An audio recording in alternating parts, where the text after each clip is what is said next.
done in a third way from these two. This is done basically like painting the walls in Pompeii, or the way a lot of artists have done through the centuries.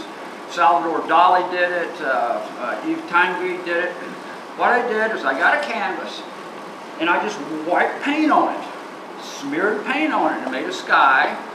Then I got a piece of tracing paper with a cartoon and I transferred the cartoon on there, on the sky, okay, on the color I decided. With I got my drawing, a copy on the back of it with China marker, wax pencil. Put it on there, retrace it, then I got the image on there. And then paint over my transferred cartoon. That goes real fast, one coat, and it's effective. But it's only effective in little simple things. You can't get intricate with it, okay? So that's called a floating style of painting, because the image is just painted on the background instead of predetermined. Okay, here again, we're dealing with another one of these fast paintings. Okay? This is a scenario where a young girl is in this dramatic scene here with her ice cream cone, and the ice cream's falling out, and the fairies catch it before it falls in the swamp. See, it falls in the creek. Now this is that image blown up. See, this is a young girl sitting here with her laptop, and to make the colors pop, I use a dark green gray and then punch it up with some magenta pink. Okay, so it's got a real snap to it. Now, this works okay. It's an efficient picture. You know, I could sell a lot of these. It doesn't take a lot of time. And now I got some mystical stuff in here. The question is, how did she get out here in the forest with her ice cream? Where's her? How did it not melt? Where'd she come from? Okay. I met this attractive girl. Some good stuff. Was a waitress, really attractive. And she'd get on the computer and she'd do speed dating. And she'd go through an nincompoop a night. And I thought, man, that's, you know, I'm an old guy. It seemed like to me, if you went through a lot of people like that, you'd have to like be insensitive to them or something. Work for a dinner and get to the next one. Maybe I'm wrong. Maybe I'm being too callous. But it left an impression with this gal just running through these characters, you know? And Cupid tried to keep up with her. So that's the name of that. Sort them all. Let Cupid sort them out. Okay. This is the sketch for this thing. Okay. This is the drawing for this thing. It's done in contact pencil. I did 4 designs for sculptures. And I just wanted to dream of expressing something three-dimensionally. And I thought, it's hard enough to push these paintings. There's no way I can get an underwriter on sculpture. But I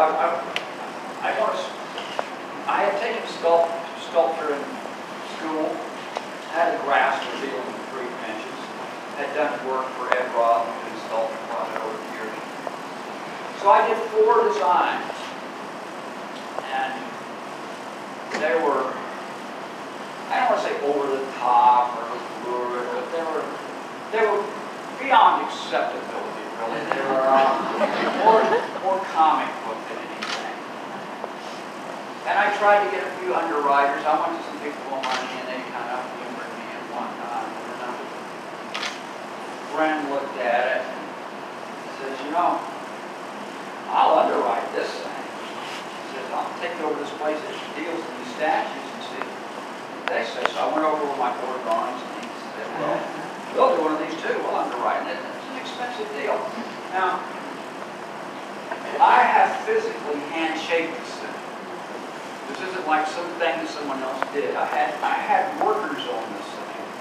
I'm not an artist that claims I've done it all, but I have touched every square inch of this little thing and reshaped it and cut and formed and cut and formed. It took my drawings, there was two of these done, this one and the one in the other room. They took my drawings, put them in a computer. I've got 3 different positions, and draw 3 different angles. Put them in a computer, come up with a model. I come on the computer, I came over and located it. And then they formed a little model like that out of some material that was cut with a computer. And I had to okay that, made some corrections on that. And then they took that little model, scanned it, and cut this thing out of big sections of foam. And then get to look at the thing. You got a little mistake like that. That mistake's like that, which is reality. So this thing virtually had to be completely hand carved and reshaped and whatnot. This is about global warming. Okay? It's about brute waste. The name of it is brute waste. It is about the powers that be that have no visual direction in what they're doing. So, this is about as ecological as I get. I've got another thing in the other one. Some of my concerns. Anyway, this thing is lined with steel inside fiberglass. These things are extremely sturdy.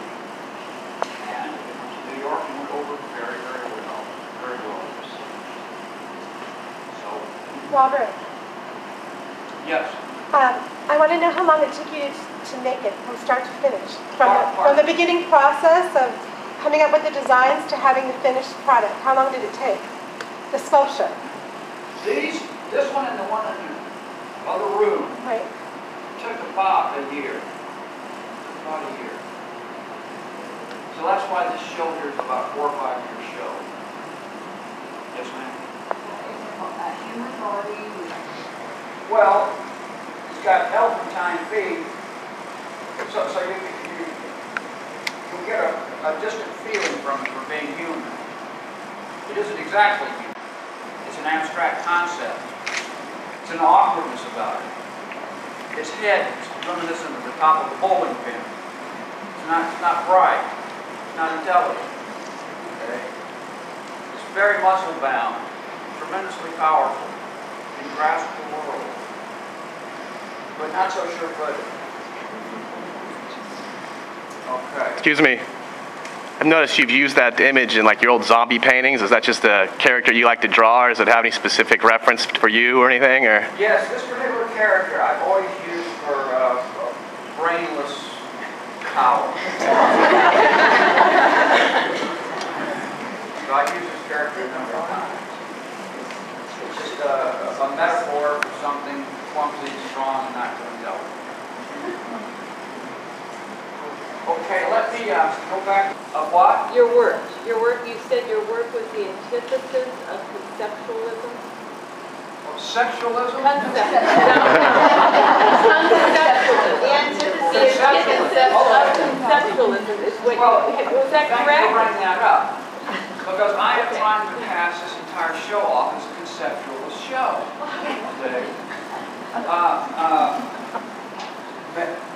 Granted, I'm trying to pull the wool over your eyes. Absolutely.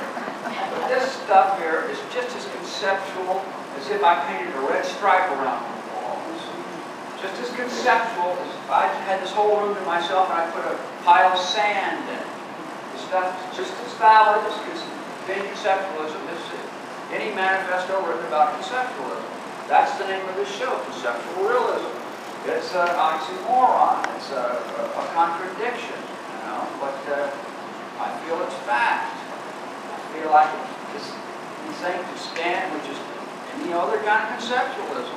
A lot of my friends are conceptualists. I'm good friends with Mike Kelly, Jim Shaw, a lot of other artists that are conceptualists, postmodernists. The stuff I'm shoving in the art world. I have to shove this in the art world.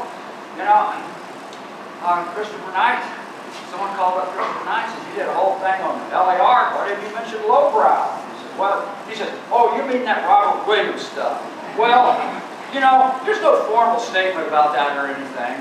So, if I need a formal statement, I'll just slide under the armpit of conceptualism.